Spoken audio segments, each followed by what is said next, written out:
매일 성경 묵상을 돕는 해설 가이드입니다. 안녕하세요. 묵상 코치입니다. 함께 읽고 나눌 말씀은 빌립보서 2장 5절에서 18절까지 말씀입니다.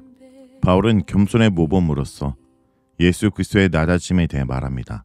하늘의 영광을 버리고 이 땅에 오셔서 온갖 멸시와 고난을 당하시고 마침내 십자가에 죽으신 예수님을 하나님은 지극히 높으셨습니다. 따라서 우리도 하나님 앞에서 자기를 낮추고 두렵고 떨림으로 조심스럽게 행해야 합니다. 무엇보다도 원망과 시비가 없도록 주의해야 합니다. 5절은 너희 안에 이 마음을 품으라 라고 말합니다. 원문은 너희 안에 이것을 생각하라입니다. 따라서 겸손이란 감정의 문제가 아니라 생각의 문제입니다. 그냥 말만 예예하거나 허리만 굽신거린다고 겸손한 것이 아닙니다. 무엇보다도 그 생각이 바르게 되어야 합니다. 그리스도 예수의 마음은 원문으로 그리스도 예수 안에도 있는 것입니다. 곧 그리스도가 가졌던 생각을 의미합니다. 이는 그리스도께서 자신을 낮추어 인간의 몸을 입고 오시고 십자가에 달려 죽기까지 순종하신 것은 그분의 의지적인 결정이었음을 보여줍니다. 6절은 예수님의 기득권 포기입니다. 예수님은 원래 하나님으로 계셨습니다. 곧 하나님의 아들로서 천국에서 하나님의 지위와 신분으로 계셨습니다. 그런데 그분은 그 영광스러운 지위를 탈취한 것으로 여기지 않으셨습니다. 곧 이미 따놓은 기득권으로 여기지 않으셨다는 뜻입니다. 이처럼 참된 겸손은 자기가 누리고 있는 특권, 신분을 기득권으로 여기지 않고 포기하는 데서 출발합니다. 내가 목사인데, 내가 장로인데, 이래봬도 나는 사장인데 하는 생각을 버리는 데서부터 출발합니다. 예수님도 내가 하나님의 아들인데 하는 생각을 가지셨다면 낮고 천한 이 세상에 오지 않으셨을 것입니다. 7절에서 8절은 예수님의 낮아지심입니다. 이런 기득권 포기 생각은 마침내 자기를 비우고 이 세상에 사람으로 오신 것으로 행동화되었습니다. 인간이 되신 것은 비천한 것이고 고생입니다. 여기서는 하나님의 형태로 계신 것과 종의 형태로 계신 것이 서로 대조되고 있습니다. 예수님은 이 세상에 오셔서 사람들에게 멸시와 천대를 받으시고 고난 받으시고 마침내 죽기까지 하나님의 뜻에 순종하셨습니다. 이 모든 것은 다 우리를 구원하시고자 하는 우리를 향한 하나님의 사랑 때문이었습니다. 9절에서 11절은 하나님의 높이심입니다. 그러자 하나님은 예수님을 지극히 높이셨습니다. 때가 되자 하나님은 그런 예수를 높이시고 큰 영광을 주신 것입니다. 여기서 나온 뛰어난 이름은 구약에서 여호와 하나님께만 주어졌던 주라는 호칭을 가리킵니다. 이제는 예수 그리스도를 주라고 부르게 하셨습니다. 이와 마찬가지로 오늘날 우리가 해야 할 일은 자신을 낮추는 것입니다.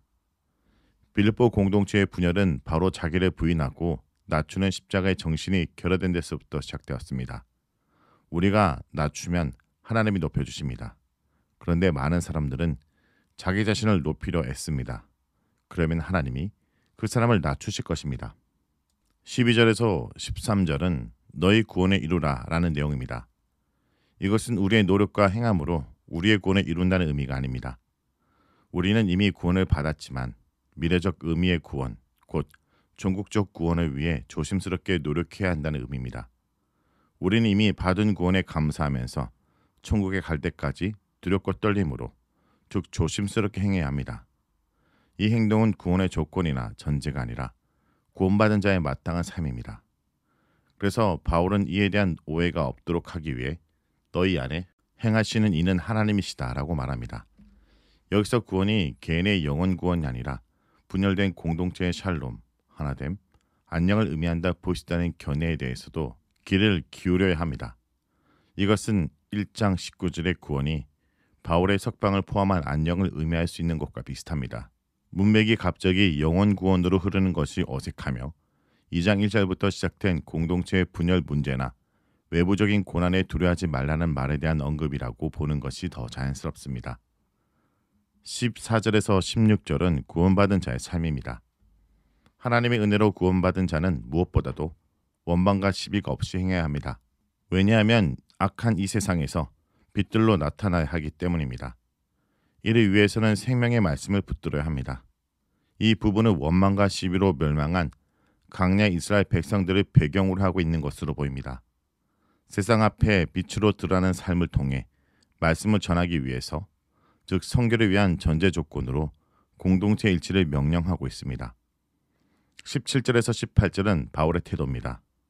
이를 위해서라면 바울은 자기 자신을 전제로 드릴지라도 기뻐하고 기뻐하겠다 말합니다. 곧 자기의 생명을 다 바친다 해도 좋다는 의미입니다. 임박한 재판에서 사형을 선고받을 수 있는 가능성을 염두에 둔 발언으로 보입니다. 그리스도의 십자가 죽음이 교회를 살렸듯이 자신은 그 그리스도의 삶을 본받겠다는 것이며, 이는 이 삶을 성도들도 본받으라는 의미일 것입니다. 예수님은 자기 비움의 삶을 사셨고 하나님은 그런 예수님을 높이셨습니다. 바울은 우리에게 그 예수님의 마음을 품으라고 권면합니다. 그리고 그 마음을 품는 사람은 세상 가운데서 하나님 나라를 드러내는 빛이 됩니다. 우리는 불안하지만 우리 안에 일하시는 하나님을 신뢰하며 그분의 뜻을 이뤄가는 여정을 걸어가야 합니다. 빌립보서 2장은 단지 이상적 신앙을 말하지 않습니다. 그것은 오늘 우리에게 주어진 구체적 삶의 방식입니다. 말씀을 놓고 기도하겠습니다. 주님, 오늘 우리에게 귀한 말씀을 하여 주심을 감사드립니다. 우리는 너무 자주 우리의 권리와 자존심을 붙들며 살아갔습니다. 그러나 예수님은 자기를 비우고 종의 형체를 취하셨고 죽기까지 순종하셨습니다. 주님, 우리도 예수님의 그 마음을 품게 하여 주옵소서. 우리 통해 생명의 빛이 어두운 세상에 드러나게 하여 주옵소서. 원망과 시비가 아닌 사랑과 순종의 삶을 살게 하여 주옵소서. 우리의 힘으로는 어렵지만 주님이 우리 안에 일하심을 믿습니다. 성령님, 우리를 이끌어 주시고 우리의 말과 행동을 주관하셔서 가정, 직장, 모든 관계 속에서 예수님의 향기를 나타나게 하여 주옵소서. 예수님의 이름으로 기도합니다. 아멘.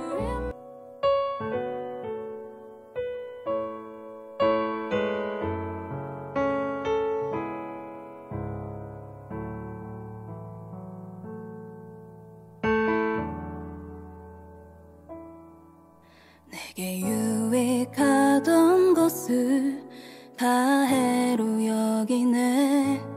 구주를 위하여 모두 다 버리네. 모든 것을 잃어버려도 아깝지 않음은 예수를 아는 지식이 가장 고상함이라.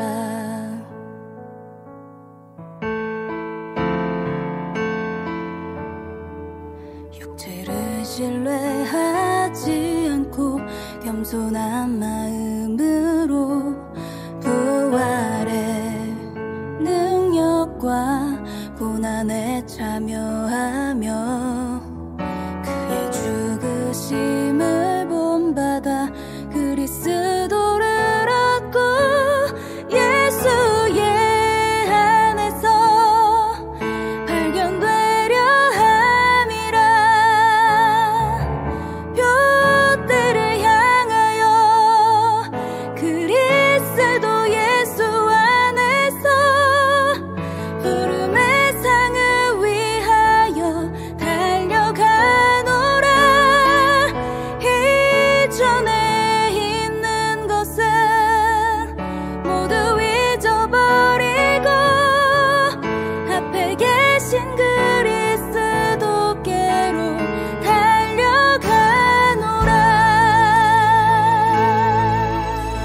유익하던 것을 내게 유익하던 것을 다 해로 여기네. 구주를 위하여 모두 다 버리네. 모든 것을 잃어버려도 아깝지 않음은 예수를 아는 지식이 가장 고상함이라. 육체를 신뢰하지 않고 겸손한 마음으로 부활의 능력과 고난에 참여하며 그의 죽으심을 본받아 그리스도를 얻고 예수의 안에서 발견되려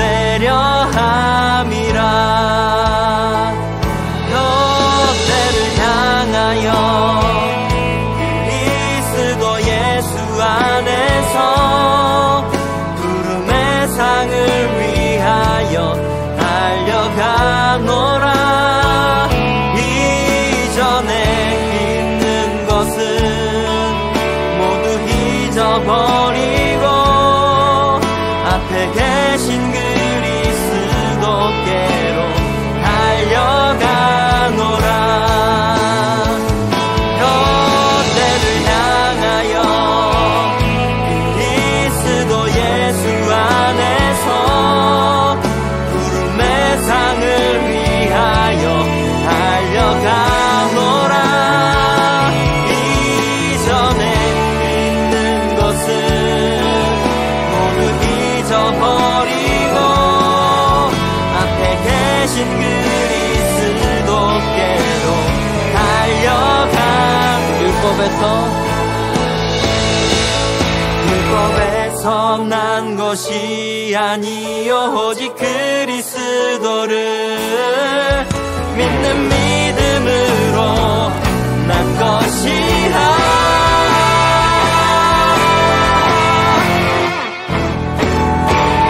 롯데를 향하여 그리스도 예수 안에서 부름의 상을 위하여 달려가노라.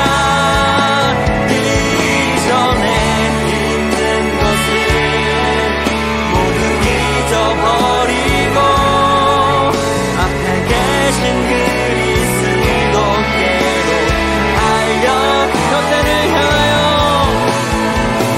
롯데를 향하여 그리스도 예수 안에서 부름의 상을 위하여 달려가노라. 이전에 있는 것은 모두 잊어버리고 앞에 계신 그리스도께로 달려가노라.